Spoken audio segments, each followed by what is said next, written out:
चुनावी बयानबाजी अब थाने की दहलीज पर जा पहुंची है। कांग्रेस जिला कमेटी ने दुमका नगर थाने में बीजेपी प्रदेश अध्यक्ष दीपक प्रकाश के खिलाफ मामला दर्ज कराया है। आरोप है कि लोकतांत्रिक तरीके से चुनी सरकार के खिलाफ साजिश रचने का।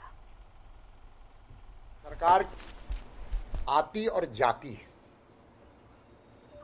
आज इनकी सरकार है, 2 महीने के बाद भाजपा की भी सरकार आएगी और उसके बाद ऐसे पदाधिकारियों को जो हम लोग शिनाख्त कर रहे हैं उनको काला पानी हम भेजेंगे। काला पानी। आप तो रांची के लोकप्रिय और सम्मानित पत्रकार हैं। आपका चैनल भी बहुत लोकप्रिय है। 3 महीने में मुख्यमंत्री का नया चेहरा आप दिखाएंगे।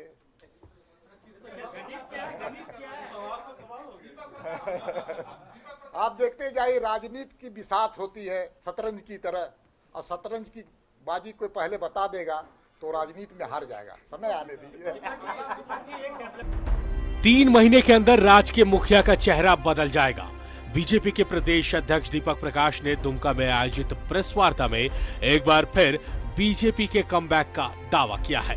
उन्होंने कहा है कि महागठबंधन का अंतर्विरोध झारखंड सरकार के लिए घातक साबित होगा। बीजेपी विधायक दल के नेता बाबूलाल मरांडी ने भी कुछ ऐसा राजनीतिक गणित बिछाया है। देखो, जब बेरमो और ये चुनाव हार जाएगी बीजेपी यूपीए गठबंधन, तो फिर सरकार में बिखराव हो जाएगी। बीजेपी खेमे के इस बयान ने गिरते पारे के बीच सियासी तापमान बढ़ा दिया है। सियासी घमासान में वार पर पलटवार लाजमी है। चुनावी दौरे के दौरान दुमका में मुख्यमंत्री हेमंत सोरेन ने बीजेपी के इस बयान पर तंज कसा है। उन्होंने कहा है कि ऐसा ना हो कि बीजेपी की ही शक्ल बदल जाए। महीने में सरकार का चेहरा बदल जाएगा, ये कह रहे हैं प्रदेश अध्यक्ष। कह रहे हैं मुख्यमंत्री का चेहरा बदल जाएगा बीजेपी के। पता नहीं 3 महीने के बाद भाजपा का चेहरा बदल जाएगा कि क्या होगा, तो देखने को पता नहीं। इधर बीजेपी के हेमंत सरकार पर दिए बयान पर महागठबंधन ने सरकार को अस्थिर करने की साजिश रचने का आरोप लगाते हुए दुमका में मामला दर्ज करवाया है। यहाँ पर जब प्रचार करने के लिए भाजपा के बड़े नेता आए और जब पूरी स्थिति को उन्होंने देखा तो बुरी तरह हताश और निराश है और अनर्गल बयानबाजी कर रहे हैं। यहाँ तक कि संवैधानिक जो सीमाएं हैं उसको भी वो नांगे।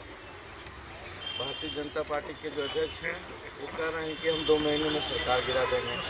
और सरकार अगर उनमें ताकत थी तो गिरा लेते, चुनाव के पहले गिरा लेते। इस चुनाव में कहने का क्या मतलब? वो यहाँ की जनता को दिग्भ्रमित करना चाह रहे हैं और गलत संदेश देना चाह रहे हैं कि लेकिन ये सरकार गिरने वाली नहीं है और हम लोग कानून पर पूरा भरोसा है। कानूनी तरीके से हम लोग इसका विरोध करते हैं। प्रदेश अध्यक्ष श्री दीपक प्रकाश के द्वारा असंवैधानिक बात एवं धमकी का पेपर कटिंग के साथ उनके विरुद्ध में 504, 506, 120 बी एवं 124 ए के तहत भारतीय भादवी के तहत प्राथमिकी दर्ज करने के लिए आवेदन प्राप्त हुआ, जिसमें प्राथमिकी दर्ज कर अनुसंधान की जा रही है। वो चाहते हैं कि पैसे के बल पर हम यहाँ पर और अपने जो केंद्र का सत्ता है उसकी ताकत के बल पर उनको यूज़ करके, चाहे वो सीबीआई हो, चाहे वो ईडी हो, चाहे अन्य एजेंसियां हो, उनके द्वारा हम राज्य सरकार को अस्थिर करें। तो ये लोकतंत्र के लिए बहुत घातक है। खिलाफ हम लोगों ने जो कानून में जो विधि सम्मत जो बातें हैं, 120 बी का है, 124 ए है, 504 है, 506 है, इनके तहत हम लोगों ने मामला दर्ज करवाया है कांग्रेस के जिलाध्यक्ष जी ने। और हम चाहते हैं कि इस पर विवेचना हो और जो भारतीय जनता पार्टी का असली चरित्र है और जो चेहरा है वो लोगों के सामने आए। ज्ञान में आया ये मामला और हमारे पास इसका एफआईआर रिपोर्ट भी है। अभी हम लोगों ने इसका कॉपी निकाला है और जब हम लोगों ने पूरा उसको अच्छे तरीके से बढ़िया से एनालाइज किया तो देखा कि उसमें जो आरोप लगाया हुआ है लोकतंत्र की हत्या का आरोप उन्होंने लगाया है। तो सबसे पहला प्रश्न तो ये हम लोग माननीय मुख्यमंत्री जी से करेंगे कि लोकतंत्र की हत्या माननीय मुख्यमंत्री महोदय कौन कर रहा है? आप यहाँ पर भारतीय जनता पार्टी के जितने भी कार्यकर्ता हैं उनको आप बोल रहे हैं कि इनको लाठी डंडा से खदेड़ेंगे। एक संवैधानिक पद पे एक राज्य का मुखिया होकर आप ये बात कर रहे हैं कि भारतीय जनता पार्टी के कार्यकर्ताओं को हम लाठी डंडा से खदेड़ेंगे। क्या ये लोकतंत्र में जायज है?